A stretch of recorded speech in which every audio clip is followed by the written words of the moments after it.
अस्सलाम वालेकुम जी, कैसे हैं आप सब। तो आज मैं आप लोगों के साथ एक चीज़ शेयर करूंगी कि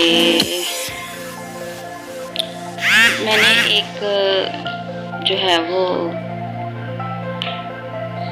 छोटा सा काम किया है। आप लोग मुझे बताइएगा कि आपको कैसा लगा है। तो चलो इसको ओपन करते हैं और फिर आप लोगों को दिखाते हैं कि इसमें क्या है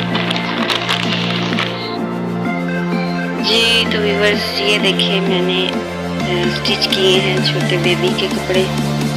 तो ये बेबी किसका है, मैंने किस लिए किए हैं, तो ये आप लोग कमेंट करेंगे तो फिर मैं आप लोगों को बताऊंगी कि फर्स्ट टाइम मैंने ये स्टिच किए हैं और मुझे पता नहीं कि ये कैसे स्टिच हुए हैं। तो ये है जी उसकी सलवार और ये है जी कमीज़। तो मैंने इस तरह के किए हैं कि बेबी को ये डालने में उतारने में इजी हो जाता है।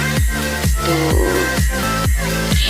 ये मैंने अभी 2 ड्रेस जो है वो स्टिच किए हैं। तो आप लोग फिर मुझे कमेंट बॉक्स में बताइएगा कि ये मैंने कैसे सिलाई किए हैं, अच्छे हैं या बुरे हैं।